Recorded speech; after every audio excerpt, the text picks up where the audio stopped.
珠海中心大廈、珠海國際會展中心、澳門塔、珠海中心商務大廈。大家好，我係喜盈安家嘅 Shik， 今日嚟到珠海最大嘅華發商都，同大家做翻今日要推介嘅呢條片嘅開頭。因為今期要講嘅呢一個樓盤呢，就係響華發商都嘅正對面，中海環宇天下。今期咧，佢加推嘅最新一期 A 區啊，中海環宇天地，亦終於推出咗一啲細面積嘅單位啦，由65平米、99平米到125平米，亦都係目前十字門中央商務區兩個房產開發商大佬正式開波嘅啟動之作。因為前期嘅珠海華發出咗華發天匯啦，亦都係細面積嘅58平米同埋85平米嘅兩房同埋三房。今期咧，兩邊可以話係同時接近、同時開盤嘅中海環宇天下咧，亦都係推出咗佢嘅 A 區。咁樓下咧，真係直接可以話係步行式就可以去到呢個珠海華發商都啦。咁佢嘅其他嘅 B、C、D、E 區咧，亦都會陸續開業。而家目前開咗嘅咧係佢嘅 A 區同埋 B 區嘅。咁我哋會見翻對面啦，呢個就係中海環宇天下嘅 D 區啊，早期嘅會德里。 A 區係目前最新嘅一期，咁佢嘅 B 區、C 區咧係已經交付啦。E 區咧目前咧仲有一啲少量嘅大面積單位，係由169平米啦，去到最大嘅223平米。中海環宇天下咧，可以話係食晒百家嘅飯，因為佢由最細嘅69到最大嘅呢一個223平米面積段都有。咁總價咧係由190萬去到2000萬嘅單位都涵蓋晒，可以話係所有年齡段、所有嘅客群、所有嘅群體都已經係覆蓋㗎啦。但係咧，我哋今日咧就跟住鏡頭一齊上去睇下呢個中海環宇天地同埋華發天匯對比起身，究竟會有一個點樣嘅差異呢？ OK， 我哋跟住鏡頭一齊上去睇下先。嗱，而家我哋就帶大家嚟到中海環宇天下 A 區中海環宇天地。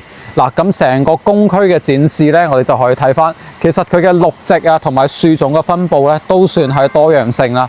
但係對比翻，如果之前我哋係睇過華發天匯嘅話呢，觀眾就會發現，天匯細細地，人哋都叫有個泳池啊，但係你呢度係冇嘅，跟住就只有一啲綠化咯。咁成個小區嘅一個公區嘅配套上面呢，等下鏡頭我都會跟大家去 show 得到嘅。但係呢，中海環宇天下咧呢邊嘅物業管理費呢係收到3蚊7毫8，即係呢個物業管理費有啲撩楞嚇。呢7毫8多向邊度呢？根據我哋嘅了解咧，同埋發展商嘅銷售嘅回應呢，就係佢呢7毫8咧就多向每一棟嘅入戶大堂，佢係有一個管家係向度配備嘅。兩個去輪班輪換，即係做到每日24小時，都會有呢個輪候嘅門崗 setting 喺呢度。咁呢個唔知係咪真㗎啦？聽佢哋係咁樣講。另外咧就係我哋會每年有2次外牆嘅清洗。咁呢個如果買過中海嘅小區嘅業主咧，相信呢個就唔會陌生啦。呢個真係佢哋說到做到嘅。無論係之前嘅舊小區，亦係而家呢個，亦係而家呢個中海環宇天地咧，我相信佢後面咧都會帶來呢個洗刷外牆嘅服務。但係如果每平米貴翻7毫8咧，你換算翻上面嘅65到125平米咧，我個人覺得感覺又還好。如果佢嘅服務真係做到位的話，因為我哋睇翻成個呢個大堂嘅質感啊，係非常之輕奢嘅。但係最詬病嘅咧就係小區嘅公區配套實在係少之又少。我哋睇翻。呢個就係所謂嘅業主嘅活動嘅一個公區啦。你哋睇翻呢一個公區，如果向內地嘅樓盤嚟講，呢啲算咩啊？連老人中心都唔算。即係個向我哋嘅居住嘅地方嚟講，譬如我向中山嚟講，呢個咪可能係向我村裡面嘅嗰啲活動中心、老人中心，可能比佢都要大或者要靚。如果你要講設施嘅話，我都好難去評呢啲算一個咩設施。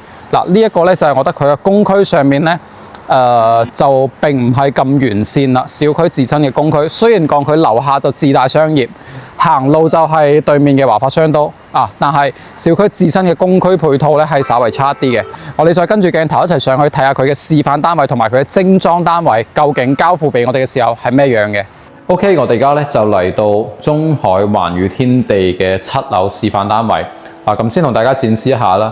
呢度咧同天匯相比咧，華發嘅天匯相比咧，佢嘅梯戶比啦係會更加低一啲嘅。呢邊咧係2梯6伙嘅，咁天匯呢邊咧係6梯16伙，更加相近於所謂傳統嘅一啲 apartment 嘅設計。咁呢度咧就會傾向於住宅嘅分佈。嗱，咁佢嘅0506單位咧就係99平米嘅3房，0102單位咧就係125平米嘅4房。咁我哋而家咧就先從佢嘅0304單位，亦即係我哋嘅呢個65平米最細嘅2個面積段開始，同大家講起。嗱，咁睇翻呢個門口咧，我第一個感覺就係、是，如果我過年要貼對聯啊，我呢個對聯應該點樣貼咧？叫你讓一啲俾我。咁 OK， 呢度讓完之後，咁呢邊又點貼咧？對聯我覺得就係第一個問題。即係如果你唔貼就冇所謂啦。我睇完呢個話就覺得我對聯要貼邊度。嗱，入嚟睇翻先。而家呢個係示範單位，但係呢一道門咧都係佢嘅精裝嘅交付標準。呢道門佢係好有派頭嘅。首先佢係非常之厚重啊。咁咧呢個亦都係中海嘅俾到業主嘅一個天山嘅柱壘嘅一個門。咁同埋咧佢嘅門鎖係用到西門子嘅。咁呢個門嘅話咧，應該講緊擋子彈都冇問題。入到嚟之後咧，呢個位置可以參考翻呢個示範單位，做翻一個咁樣嘅壁櫃同埋鞋櫃，留翻個鏡嘅位置啦。咁入到嚟之後咧，呢度就係佢嘅廚房。雖然我哋而家講緊細細地啊，65平米，但係佢呢個廚房我覺得係非常之舒服嘅。65平米，佢唔單止做到一個 U 型嘅廚房啦，呢度留翻一個冰箱嘅位置俾你之餘，而且佢呢個廚房係有獨立嘅窗口，係可以有明窗嘅設計嘅。咁呢個星盤咧亦都係非常之大啊，同埋做翻抽拉式嘅話，其實成個嘅感覺嘅話咧，佢嘅呢個空間對比於天匯嚟講，我覺得就響廚房呢方面已經係完勝㗎啦。嗱，出到嚟之後嘅話咧，呢度可以放翻一個精緻嘅4人台，咁冇辦法啦，呢邊肯定係放唔到長台嘅，肯定係放圓台會更加方便一啲。咁飯台對住呢邊咧會做翻一個壁櫃啦，嗱，咁放翻啲鎖匙啊或者平時嘅一啲物件啊，咁呢度嘅深度咧係有80公分嘅，咁80公分嘅話換言之咧，佢嘅儲物空間其實係可以好大，係可以做到好大嘅一個儲物空間啦。哦，佢呢度冇開嘅。嗱，我相信如果60幾平米咧，你參照樣板房咁樣去做嘅壁櫃咧，你呢個儲物空間已經好大。嗱，咁我哋睇翻呢個廳啦，佢成個空間咧樣板房嘅設計咧偏日式同埋新中式一啲。嗱，咁佢廳嘅開間咧就唔大嘅，其實真正我哋度過咧係得3米嘅啫。呢度其實本身係佢嘅第2間房，佢剝咗之後就展示成為一個茶室啦。啊，咁呢個位置咧仲有一個問題嘅，就係而家我哋拍攝嘅時間咧係下午嘅大概2點半鐘。如果坐翻向呢個位置咧係佢嘅陽台位嚟嘅，我哋就會發覺，咦，太陽都曬過嚟喎。點解啊？因為呢個位置嘅話咧，而家其實係西北向，係比較曬嘅。而且我哋睇翻啦，因為而家目前嘅位置咧係7樓，呢一個中海環宇天地咧，佢本身係自帶一個商業體嘅。咁層高同我哋而家所處嘅位置差唔多7樓。咁如果你要跳過呢個遮擋嘅話咧，咁你起碼都要去到9樓甚至10樓先至可以跳開呢一個對住屋頂嘅問題。嗱，咁洗衣機、烘衣機咧，我哋都可以參照翻放翻去陽台嘅呢個位置啦。咁咧都可以做翻一個精緻嘅洗手台。咁其實呢個空間上面咧，我覺得佈局係都好合理嘅，60零方你可以做到咁樣一個空間佈局。咁呢間房咧睇起身細細地，但係其實佢嘅開間咧都係接近於3米㗎，都有2米8幾嘅。咁呢個位置話咧，如果用嚟放房，真係做成一個休息室嘅話咧，咁大多數嘅設計咁只能做榻榻米啦，因為你係連一張1.5米嘅床都容納唔到嘅。但係佢一樣係有窗口嘅設計。嗱，再過嚟睇翻我哋呢邊咧，佢係一個公共嘅衛生間。65平米咧，佢就肯定冇辦法同你做2個廁所噶啦。但係一個廁所嚟講話咧，我哋呢個企缸位空間尚算可以啦，60零方。跟住呢個位置都一樣係有窗口位留翻俾你嘅。嗱，而且呢個位置話雖然係對住路邊啊，但係我感覺都唔怕嘈。但一般你沖涼你都唔會開窗噶啦，冇乜所謂啦。呢個只係因為佢係西北向，同大家講翻佢有窗口咧，就係衛生間嘅位置咧就唔驚潮濕，唔容易發毛啦。嗱，跟住咧我哋會見到呢啲咁嘅位置咧，佢其實中海咧呢個開發商係好識利用空間嘅。呢啲咁樣嘅牆身嘅位置咧，佢就留咗一個壁櫃位俾你，一樣嘅深度全部去到80嘅深度。咁呢啲位置嘅話，做儲物空間，如果真正住入嚟之後，好多嘢擺放噶嘛，呢個儲物空間就會好好用啦。我覺得喺呢啲空間嘅小細節上面嘅話咧，中海嘅65平米對比於華發天匯嘅58平米優勢非常之大。咁睇翻主人房啦，3邊上床位，但係呢張床咧其實都唔係標準床嚟嘅，佢唔係一個標準嘅米八床。雖然佢做到3邊上床，但係佢唔係標準嘅 king size。但係咧呢個位置佢嘅飄窗位係 block 咗嘅。如果我哋唔做翻兩邊床頭櫃嘅話咧，其實我哋都可以放翻張大啲嘅床。咁呢個位置就留翻俾你做衣櫃噶啦。嗱，但係我哋留意翻啦，佢成個層嘅層高咧，而家壓低咗落嚟，係因為全部做咗全屋嘅中央空調。咁呢個全屋中央空調咧，我哋見到啦，佢而家呢啲面板上面，佢係分體式嘅，即係唔係我哋理解嘅，我一開全屋都要開，佢係可以控制到，我要開主人房就開主人房，我要開廳就開廳，俾到大家嘅全屋嘅中央空調嘅呢個交付標準啊，係分體式控制嘅。咁呢一個咧就係65平米嘅示範單位嘅展示效果啦。咁我哋由細到大，而家去睇翻佢嘅99平米嘅3房2廳2衛。嗱，而家咧我哋就嚟睇翻佢嘅0506單位，亦即係大一啲嘅99平米。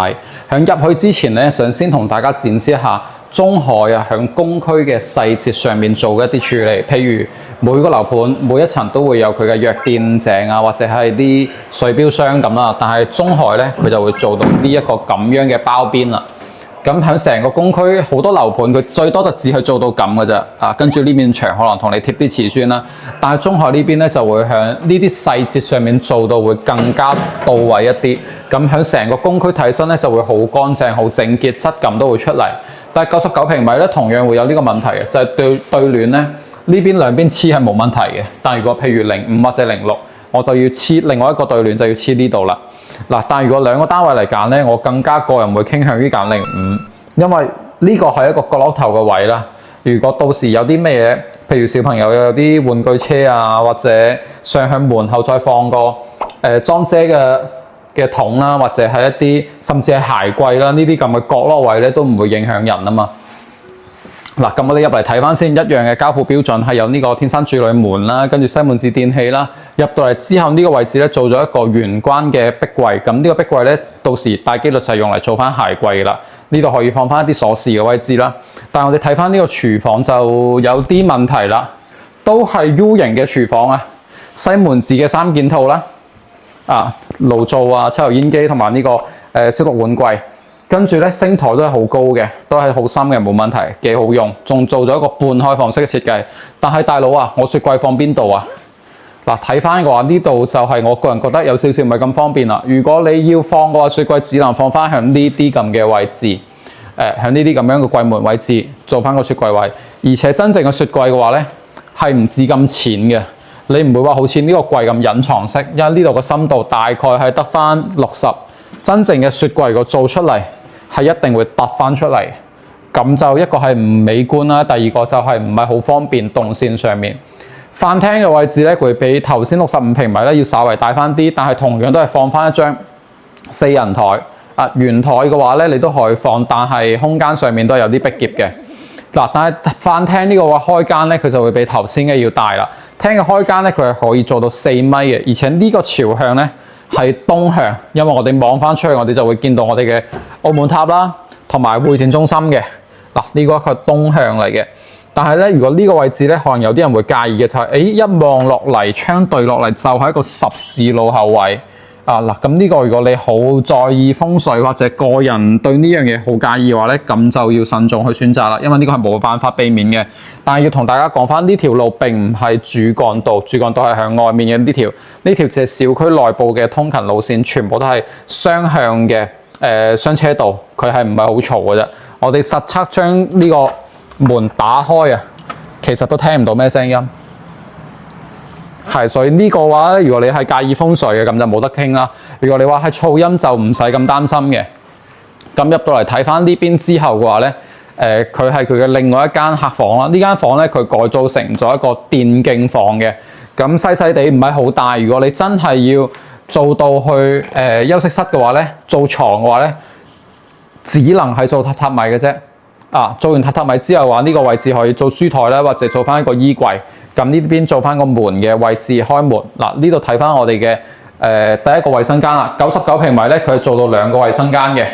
咁呢一個企缸位咧係冇問題嘅，企缸位係冇問題嘅，都做到一個乾濕嘅分離，中規中矩啦，都會有窗避到你嘅。嗱，咁我哋入到嚟睇翻佢嘅另外一間兒童房。兒童房咧，其實色彩做到好 colourful。但係其實佢個空間認真一睇咧，都係好細。嗱，咁佢可能聲都好自覺啦，因為呢邊咧係做唔到1.5米床嘅，佢都會做翻一個靠窗邊嘅榻榻米訂製床。跟住呢啲位置咧可以做翻個書台。嗱，呢個位置做衣櫃嚟講咧係綽綽有餘嘅，冇問題。最後我哋嚟睇翻99平米嘅主人房，佢係帶有一個主人房嘅衛浴套間嘅。咁呢邊咧可以做翻一個3邊上床位，但係都唔係標準嘅米8嘅大床啦。如果你做米8嘅大床咧，呢個過渡就會有啲窄啦，會有啲窄。嗱，跟住佢嘅飄窗位咧係唔打得嘅，因為佢下面咧係空調機位，呢個深度咧係有80公分。咁如果點樣利用起身咧？咁其實而家好多人咧會參照翻，就係要麼將呢個位置做成一個櫃，做高佢。做成一個化妝間，呢度做一個伸縮嘅鏡面，又可以着燈嘅。咁伸過嚟，咁呢度本身又係有光面嘅，就可以作為一個化妝間。平時嘅話咧，亦都可以鋪一張咁樣嘅氈喺上面，真皮嘅質感啦，坐上去望翻小區樓下。如果高樓層嘅話咧，我哋就可以遠眺到山景、河景同埋一線嘅海景。咁呢個 view 上面咧都尚算可以嘅。而家低層就冇辦法啦，就會俾前面嘅一啲建築物擋咗。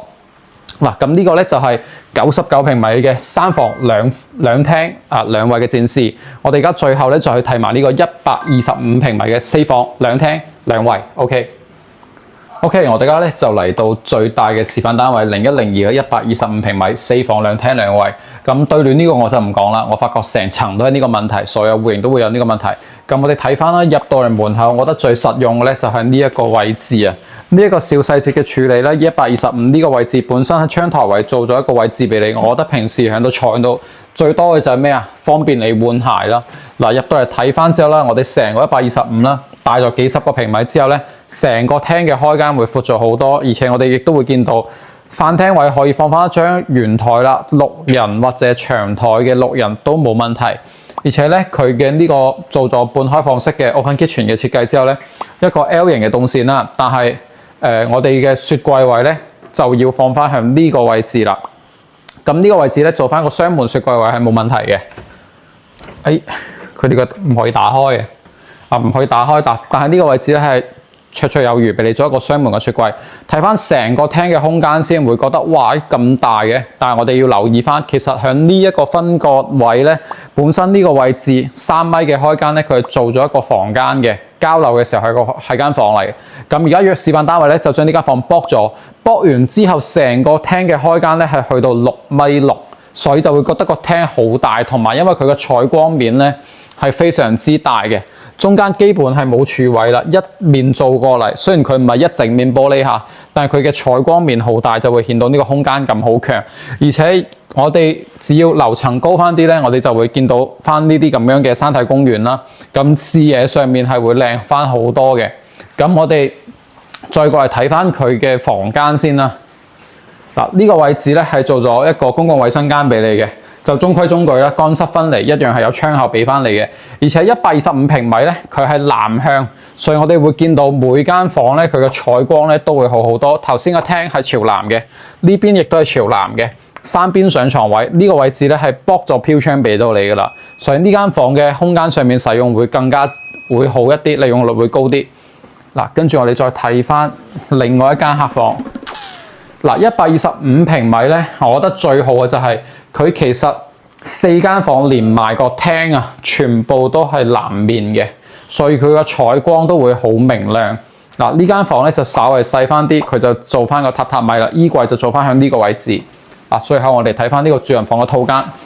主人房套間咧，即使係125平米都好啦，係放唔到浴缸嘅。我哋見到啦，標準嘅企缸 size。嗱，咁呢邊咧同樣會有個獨立嘅窗口俾翻你嘅。嗱，呢個位置咧就做翻一整面嘅衣櫃啦，嗱三邊上床位呢間房咧，你就可以做翻張1.8米嘅床冇問題啦。做到過嚟之後咧，嗱頭先講到嘅，喺呢啲咁樣唔可以利用嘅飄窗位嘅時候咧，你可以做翻一個化妝間，嗱類似呢個樣板房，其實佢都係咁正啦。到時咧就可以喺呢度做翻一個伸縮嘅鏡面，跟住呢啲。哦，佢呢個只係道具啊。正常嚟講，如果開翻燈嘅話，先化到妝噶嘛。嗱，呢一個80公分嘅位置，嗱咁樣望翻出去，長度望翻出去，高層望翻落嚟，其實個視野景觀嘅話咧，尚算可以嘅。但係我覺得呢啲咁樣嘅示範單位咧，其實係冇咩太多嘢睇嘅，因為都係示範單位，真正住落嚟或者真正買到之後交付俾你嘅手上又係點嘅咧？我哋而家直接過去睇一睇佢嘅01交付標準，就喺隔離。嗱，我哋而家咧就打破幻想，直接嚟翻現實啦。呢個就係佢真正交樓俾你嘅收樓嘅展示狀況啦。嗱，咁呢個位置咧，頭先講到嘅呢啲天山住女門啊，即係中海嘅品質標杆啊，呢度門即係擋字眼都冇問題。跟住西門子嘅門鎖啦，同埋頭先講到嘅呢啲細節位啊、公區位啊，佢都做翻俾你嘅。咁呢啲櫃咧，當然啦，亦都係佢嘅交付標準嚟嘅。嗱，咁我哋睇翻呢個位置點解咁樣封咗起身嘅？真正交樓嘅時候咧，呢個位置係陽台嚟嘅。因為中海環宇天下咧，其實佢都唔係新規嘅4代宅，佢都係傳統嘅3代宅。傳統嘅3代宅咧，陽台係送一半嘅。咁所以由呢個分界區開始嘅呢一個大面積嘅長方形，有一半嘅位置就係送俾你，唔計入產權面積嘅。咁呢個先係佢真實嘅展示樣貌。頭先嗰度咧，呢間房剝完之後係做咗一個類似電競室㗎嘛。咁其實呢度真正交樓嘅時候係佢嘅第一間客房。呢度咧係佢嘅廚房嘅位置。嗱，咁咧全部係西門子嘅交付標準，7號煙機、爐灶同埋洗碗機。我最中意咧就係佢呢個吊軌嘅玻璃趟門。因為其實我屋企咧都係做咗呢個趟門嘅，但係佢俾我嘅感覺咧就係質感更加高啊。佢嘅呢個交付標準。全部係吊軌嘅，點解要做吊軌咧？因為如果你做地軌嘅話，佢好容易匿藏垃圾，比較難清理，而且佢呢個位置係磁吸嘅。當到咗呢度嘅時候，佢會自己吸埋去。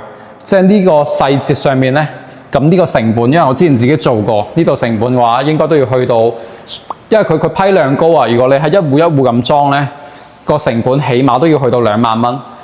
佢批戶壓落嚟咧，個成本會低啲。嗱，咁佢呢啲咁嘅暖霸、抽風啊，呢啲亦都係佢嘅交付標準，全部做晒俾你噶啦。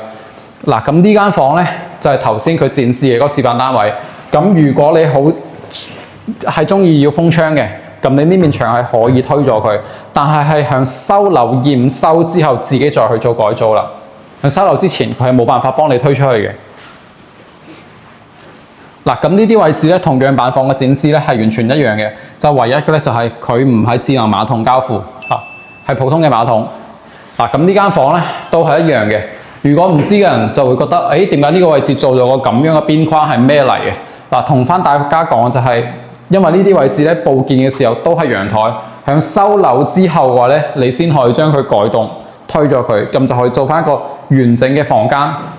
收咗之後咧，呢啲位置唔係牆嚟嘅，係可以打咗佢，唔使驚話，咦推完之後點解有一忽突咗出嚟嘅？呢度都有成10幾公分喎，好核突喎，係唔會嘅。嗱，咁呢個位置係冇飄窗位嘅，冇飄窗位嘅。嗱，呢間房都係一樣嘅，都係一樣。呢個就係打破頭先嘅幻想嚟翻現實，真正交樓嘅展示狀態。嗱，咁樣睇翻咧，其實就係普普通通啦。但係如果你話而家呢個單位咧，佢賣到嘅價格咧，單價係要去到29000甚至31000蚊嘅。但係點解會賣到咁貴咧？主要都因為佢嘅 location 嘅問題，因為佢嘅地段係珠海嘅十字門中央商務區。嗱，呢一個咧就係125平米嘅精裝交付標準啦。咁我哋睇完而家所有嘅示範單位之後咧，我哋而家最後做翻個總結。OK， 睇完所有嘅示範單位之後咧，而家就落翻嚟大堂同大家做翻一個中海環宇天下 A 區中海環宇天地嘅一個視頻總結啦。嗱，咁我哋而家身處嘅位置咧，亦都係佢嘅 lobby 大堂位置。嗱，咁都係一樣係好輕車啦。但係輕車之餘咧，我哋都要講翻中海環宇天地，我個人覺得嘅一啲劣勢。首先咧，第一點就係價錢比較貴。呢個貴咧，如果你係相比於澳門1/3嘅價錢，咁肯定唔貴啦。但係大佬，你而家係響珠海啊嘛，珠海65平米，佢講緊係190萬總價起步，最平嘅單位都要去到185萬啦。咁如果係佢嘅99平米咧，要去到290萬起步。125平米嘅話咧，係去到350萬到430萬之間呢個總價。維度嘅單價咧係29000幾，甚至去到31000嘅單價都有。咁喺2026年啊，目前咁樣嘅市場行情之下咧，呢一個價錢嘅話咧，我個人覺得，包括應該好多觀眾都覺得呢個價我邊度買唔到啊？的確單睇價錢嘅話咧，中海嘅第一個劣勢就係非常之貴啦。第二點咧就係頭先都有展示過嘅，就係佢嘅一個小區自身嘅一啲配套啦，係並冇咁完善嘅。雖然佢非常之近對面嘅珠海最大嘅華發商都，但呢係佢嘅周邊配套。我講緊嘅係小區自身配套，因為呢個小區嘅話咧，佢總共佔地面積唔係咁大啦。咁小區嘅配套設施咧係並唔係咁齊全嘅，譬如佢呢啲咁樣嘅大堂咁大啦，佢都會俾自己一個 title， 叫自己叫做泛大堂或者類似一啲泛會所啦。但係我哋見到啦，佢所陳列嘅一啲空間或者設施咧係少之又少嘅。業主嘅一個公區嘅活動嘅設施咧，可以話係近乎於冇。哪怕華發天匯咁細啊，都叫配咗個泳池俾你啊。亦都會有一啲會客廳啊，俾到日後交付一個遐想空間俾到你。但係中海環宇天地咧呢邊係唔得嘅。咁第三點咧就係佢嘅戶型朝向方面啦。譬如佢最細面積嘅65平米咧，佢係朝西北向嘅，唔係北向咁簡單，係西北向。99平米嘅話咧，佢係朝東向嘅。只有大面積嘅125平米咧係可以做到南向嘅。咁除咗呢啲劣勢之外嘅話咧，咁佢亦都有佢比較明顯嘅優勢。因為如果睇得中海環宇天地呢一個戶型啊，同埋而家呢個項目嘅話咧，基本就唔甩，你就一定會去對比橫琴嘅華發天匯。咁呢兩兄弟咧對冚開波之後咧，中海環宇天地咧佢嘅優勢就凸顯出嚟啦。